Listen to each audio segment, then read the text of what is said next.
ওমর রাদিয়াল্লাহু আনহু বলছেন যে বাইনামা নাহনু ইনদা রাসূলিল্লাহি সাল্লাল্লাহু আলাইহি ওয়াসাল্লাম, একদিন আমরা রাসূল সাল্লাল্লাহু আলাইহি ওয়াসাল্লামের সাথে মসজিদে বসেছিলাম, ঠিক এভাবেই যেভাবে আপনারা বসে আছেন।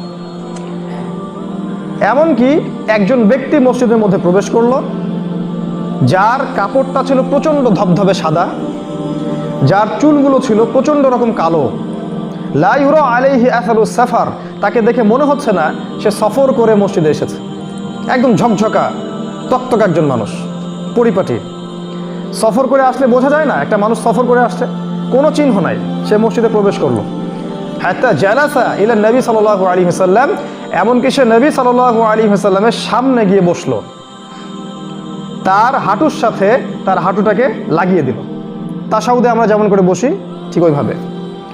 ওয়াদা কাফাইহি ইলা ফাখিজাইহি, এমনকি তার দুই হাতটা নবী সাল্লাল্লাহু আলাইহি ওয়াসাল্লামের উরুর উপরে রাখলো, রেখে বলল, ইয়া মুহাম্মদ, দরুদ পড়ব আমরা সাল্লাল্লাহু আলাইহি ওয়াসাল্লাম, আখবিরনি আনিল ইসলাম। প্রথম প্রশ্ন করছে, ইয়া মুহাম্মদ, হে মুহাম্মদ সাল্লাল্লাহু আলাইহি ওয়াসাল্লাম, আখবিরনি আনিল ইসলাম, আমাকে ইসলাম সম্পর্কে বলেন, ইসলামের সংজ্ঞা কি আমাকে সেটা বলেন। জানা উচিত না ইসলামের সংজ্ঞা কি? আমাদের এখনকার জেনারেশনকে জিজ্ঞাসা করবেন, ইসলামের বেসিক সংজ্ঞা বলতে পারবে না। সিরিয়াসলি বলছি, 10টা সূরা ধরেন বলতে পারবে না, 10টা হাদিস ধরেন বলতে পারবে না। সাহাবীদের নাম জিজ্ঞাসা করেন 10 জন, দেখেন বলতে পারে কিনা। নবীর 10 জন স্ত্রীর নাম জিজ্ঞাসা করেন, দেখেন বলতে পারে কিনা। আমাদের জেনারেশনকে এমন শিক্ষা ব্যবস্থায় পড়াশোনা করাচ্ছি আমরা, দিন শেষে এরা নামাজের ওযুর বেসিক জিনিসগুলো জানে না। এটা বাস্তবতা, জানা উচিত। একটু সামনে চলে আসেন, যারা ওখানে আছেন একটু সামনে চলে আসেন, পিছনে জায়গা হচ্ছে না। তো নবী সাল্লাল্লাহু আলাইহি ওয়াসাল্লামকে এই প্রশ্ন করা হলো, আখবিরনি আনিল ইসলাম, হে মুহাম্মদ সাল্লাল্লাহু আলাইহি ওয়াসাল্লাম, আমাকে বলুন ইসলাম কাকে বলে। এবার আমাদের নবী সাল্লাল্লাহু আলাইহি ওয়াসাল্লাম তিনি সংজ্ঞা দিচ্ছেন, তিনি বলছেন, আল ইসলাম, খুব ভালো করে শুনুন, আল ইসলাম, ইসলাম হচ্ছে, ইসলাম রিলিজনটা বা জীবন ব্যবস্থাটা হচ্ছে আনতা আবুদাল্লাহ, আনতা শাহাদা আল্লা ইলাহা ইল্লাল্লাহ, তুমি প্রথমত সাক্ষী দিবে আল্লাহ ছাড়া ইবাদত পাওয়ার যোগ্য কোনো ইলাহ নাই, ওয়া আন্না মুহাম্মাদান রাসূলুল্লাহ, এবং মুহাম্মদ সাল্লাল্লাহু আলাইহি ওয়াসাল্লাম আল্লাহর প্রেরিত রাসূল, এটা প্রথমে সাক্ষী দিবে। ওয়া তুকিমাস সালাহ, এরপরে তুমি 5 ওয়াক্ত সালাত কায়েম করবে। ওয়া তুতিয়াজ যাকাহ, এরপরে তোমার সামর্থ্য যখন হবে তুমি যাকাত আদায় করবে। ওয়া তাসুমা রমাদান, এবং রমজান মাস যখন আসবে তখন তুমি সাওম পালন করবে। ওয়া তাহুজ্জাল বাইতা ইন ইসতাতা'তা ইলাইহি সাবিলা, তোমার যদি সক্ষমতা থাকে তুমি আল্লাহর সন্তুষ্টির জন্য বাইতুল্লাহে হজ করবে। এই হলো ইসলাম, 5টা বিষয়। 1 নাম্বার, আল্লাহর সাথে শিরক করবে না এবং মুহাম্মদ সাল্লাল্লাহু আলাইহি ওয়াসাল্লামকে রাসূল হিসেবে স্বীকার করবে। এর অর্থ কি? এর অর্থ হচ্ছে আপনি আমি আমাদের জীবনের কোনো ক্ষেত্রেই আল্লাহর সাথে শিরক করতে পারবো না। আমরা আল্লাহ ছাড়া কারো ইবাদত করতে পারবো না, আল্লাহ ছাড়া কাউকে সেজদা করতে পারবো না, আল্লাহ ছাড়া কারো জন্য নজর মানত করতে পারবো না, আল্লাহ ছাড়া কাউকে মাধ্যম ওসিলা ধরতে পারবো না, আল্লাহ ছাড়া কারো বিধান আইন শাসনকে বাস্তবায়নও করতে পারবো না। আল্লাহর হালালকে হালাল জানতে হবে, আল্লাহর হারামকে হারাম জানতে হবে। আল্লাহর হারামকে হালাল করা যাবে না, আল্লাহর হালালকে হারামও করা যাবে না। এক কথায় ইবাদতে, বিশ্বাসে, চিন্তায়, চেতনায়, কথায়, কাজে আল্লাহ সুবহানাহু ওয়া তাআলার তাওহীদ প্রতিষ্ঠা করতে হবে। এর নাম হচ্ছে লা ইলাহা ইল্লাল্লাহ। খুব সংক্ষেপে বললাম, এর ব্যাপক ব্যাখ্যা আছে। এরপরে ওয়া আন্না মুহাম্মাদুর রাসূলুল্লাহ, মুহাম্মদ সাল্লাল্লাহু আলাইহি ওয়াসাল্লামকে শেষ নবী, আল্লাহ রাসূল হিসেবে স্বীকৃতি দেয়া। এর অর্থ কি? এর অর্থ হচ্ছে যে আমি আমার জীবন চলার পথে মুহাম্মদ সাল্লাল্লাহু আলাইহি ওয়াসাল্লামের তরিকা ছাড়া অন্য কোনো উসওয়াতুল হাসানা বা আদর্শ গ্রহণ করতে পারবো না। ইবাদত করতে হবে রাসূলের তরিকায়, ব্যবসা করবেন রাসূলের তরিকায়, চাকরি করবেন রাসূলের তরিকায়, সমাজ চালাবেন রাসূলের তরিকায়, রাষ্ট্র চালাবেন রাসূলের তরিকায়, অর্থনীতি চালাবেন রাসূলের তরিকায়, প্রতিটা কাজ জিকির আজকার করবেন রাসূলের তরিকায়, হজ করবেন তার তরিকায়, নামাজ পড়বেন তার তরিকায়। প্রতিটা কাজ রাসূল সাল্লাল্লাহু আলাইহি ওয়াসাল্লামের হুবাহু অনুকরণ করার নাম মুহাম্মাদুর রাসূলুল্লাহ সাল্লাল্লাহু আলাইহি ওয়াসাল্লাম। এর বাইরে গেলেই আপনি আপনার মুহাম্মাদুর রাসূলুল্লাহকে কেটে ফেললেন। হ্যাঁ, যদি কোনো ব্যক্তির কথা, যদি কোনো ব্যক্তির কাজ মুহাম্মদ সাল্লাল্লাহু আলাইহি ওয়াসাল্লামের কথা এবং কাজের সাথে মিলে যায়, সেটাকে গ্রহণ করতে আমাদের কোনো আপত্তি নাই। কিন্তু কোনো ব্যক্তি সে যত বড়ই বিশ্বনেতা হোক আর রাষ্ট্রনেতা হোক না কেন, কারো কথা কাজ যদি মুহাম্মদ সাল্লাল্লাহু আলাইহি ওয়াসাল্লামের কথা কাজের সাথে না মিলে, এটা ছুঁড়ে ফেলে দেয়া আমার জন্য ওয়াজিব। ওটাকে ডাস্টবিনে ছুঁড়ে ফেলে দেয়া আমার জন্য ওয়াজিব। ওটা কোশ্চেন কাল আমরা মানতে পারবো না। এই হলো লা ইলাহা ইল্লাল্লাহ মুহাম্মাদুন রাসূলুল্লাহ। তারপরে কি বলেছেন নবী সাল্লাল্লাহু আলাইহি ওয়াসাল্লাম?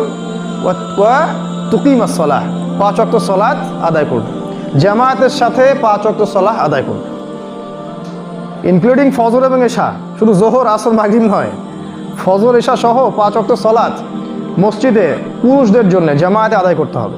আর সালাত ওই 4G 5G স্পিডে পড়া যাবে না। সালাতের মতোই পড়তে হবে, ধীর স্থিরভাবে নবীর তরিকায়, শান্তিতে, প্রশান্তির সাথে। এবং সালাতে নিজের সমস্ত আবেগ, চাওয়া পাওয়া ঢেলে দিতে হবে। সালাত নবী সাল্লাল্লাহু আলাইহি ওয়াসাল্লামের জীবনের শেষের দিকে যখন তিনি ইন্তেকাল করছেন, তার আগে তিনি বলছিলেন আস-সালাত আস-সালাত, সালাতের ব্যাপারে খেয়াল রেখো, সালাতের ব্যাপারে খেয়াল রেখো। ওয়া মা মালাকাত আইমানিকুম, তোমাদের হাতে, তোমাদের আন্ডারে যে নিসা মহিলারা আছেন তাদের ব্যাপারে খেয়াল রেখো। শেষ ওসিয়ত সালাত আস-সালাত। নবীজি ইন্তেকাল হচ্ছে, তিনি পর্দা সরিয়ে দেখছেন সাহাবীরা সালাত পড়ছেন। এই দৃশ্য দেখে তিনি দরদর করে কাঁদছেন। এই সালাতকে প্রতিষ্ঠা করার জন্য তাকে সারা জীবন কষ্ট করতে হয়েছে, সংগ্রাম করতে হয়েছে, যুদ্ধ করতে হয়েছে। আর আজকে মুসলিম উম্মার এই 90% মুসলিমের দেশে 90% মুসলিম সালাত পড়ে না। আমাদের যুব সমাজের 90% সালাত পড়ে না।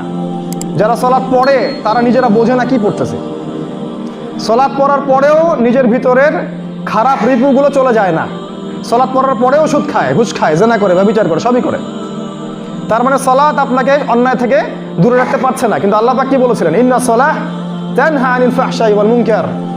নিশ্চয়ই সালাত আপনাকে সমস্ত পাপাচার থেকে দূরে রাখবে। ওই সালাত হচ্ছে না বিধায় পাপাচার থেকে দূরে থাকতে পারছি না। তারপরে নবীজি বলেছেন ওয়া তুতিয়া যাকাত, যাকাত আদায় করবে। আমাদের ইকোনমিক সিস্টেমটা ছিল যাকাত ভিত্তিক, এটাকে সরিয়ে করা হয়েছে সুদ ভিত্তিক। ইসলামিক ইকোনমিক্স হচ্ছে যাকাতের উপরে এবং ব্যবসার উপরে, এটাকে সরিয়ে দিয়ে করা হয়েছে সুদের উপরে। যদি বাংলাদেশের এই রাঘব বোয়ালদের কাছ থেকে আপনি যাকাত তুলতে পারতেন, তাহলে বাংলাদেশে কোনো দরিদ্র মানুষ থাকতো না ইনশাআল্লাহ। যদি এই করাপ্টেড লোকজন যারা মানুষের রক্ত চুষে কোটি কোটি টাকা আত্মসাৎ করেছে, এদের খালি যাকাতটা, এদের যাকাত নেওয়া যাবে কিনা সেটাও একটা মাসালা, ওটা আমি পরে আসছি। আমি হিসাবের কথা বলছি। নিতে যদি পারতেন তাহলে দেখতেন বাংলাদেশে দরিদ্র লোক বলে, বেকার বলে কেউ থাকতো না। যাকাত নাই, যাকাতের কোনো সুন্নাহ নাই। যাকাত রাষ্ট্রীয়ভাবে কালেকশন করা হচ্ছে না, সাংগঠনিকভাবে হচ্ছে না, এবং আমাদের যে ধর্মীয় যে বড় বড় অ্যাসোসিয়েশনগুলো আছে এগুলো থেকেও একটা বাইতুল মাল কেন্দ্রিক যাকাত ভিত্তিক অর্থ ব্যবস্থা চালু করা হচ্ছে না। কিভাবে আমরা রিবাকে সরাবো? কেমন করে আমরা আল্লাহর পক্ষে যুদ্ধ করব? অতএব এই যাকাত ভিত্তিক অর্থনীতি চালু করতে হবে। এটা হবে মুসলিমদের অন্যতম একটা বড় চ্যালেঞ্জ। এটা করতে না পারলে আমাদের অর্থনীতি শক্তিশালী হবে না। আর আমাদের অর্থনীতি শক্তিশালী না হলে আপনি হারানো খিলাফা ফিরে পাবেন না। আপনি সেই হারানো গৌরব, সেই খিলাফা, সেই ক্ষমতা, সেই দাপট, সেই শৌর্যবীর্য আপনি পাবেন না। যখন খাবারের জন্য আমরা পশ্চিমাদের মুখাপেক্ষী, তখন আপনি আপনার জায়গায় খিলাফা কায়েম করতে পারবেন না। ফি সাবিলিল্লাহ আপনি দাওয়াত ও জিহাদে অনেক বেগ পেতে হবে আপনাকে। ইকোনমিক বেস শক্ত করতে হলে যাকাত দরকার আছে। তারপর নবীজি বলেছেন ওয়া তাসুমা রমাদান, রমাদান মাস আসলে সওম পালন করবে। রমাদানের সওম এমনভাবে পালন করতে হবে যেন এই সওম আমাদেরকে যাবতীয় পাপাচার থেকে দূরে রাখে। সওম মানে খালি না খেয়ে থাকা নয়, সওম মানে হচ্ছে আল্লাহর নিষেধ করা প্রতিটা বিষয়কে ছেড়ে দেয়া, এর নাম সওম। কেউ যদি রোজা রেখে মিথ্যা কথা বলে, ঘুষ খায়, সুদ খায়, দুর্নীতি করে, এ রোজা কেটে গেছে, এ রোজা নাই, ও পেট শুকা থেকে লাভ নাই, এ রোজার কোনো গুরুত্বই নেই আল্লাহর কাছে। এরপরে নবীজি বলেছেন রমাদান কেন্দ্রিক, ইনশাল্লাহ আমরা পরে কথা বলবো, সামনে রমাদান কেন্দ্রিক খুতবা আসবে ইনশাল্লাহ। নবীজি বলেছেন হজ করবে যদি সামর্থ্য থাকে, যদি সামর্থ্য থাকে আপনি হজ করবেন। এই 5টা বেসকে বলা হয়েছে ইসলাম। কতজন মানুষ এই 5টা বেস আমরা ফলো করার চেষ্টা করছে বলুন?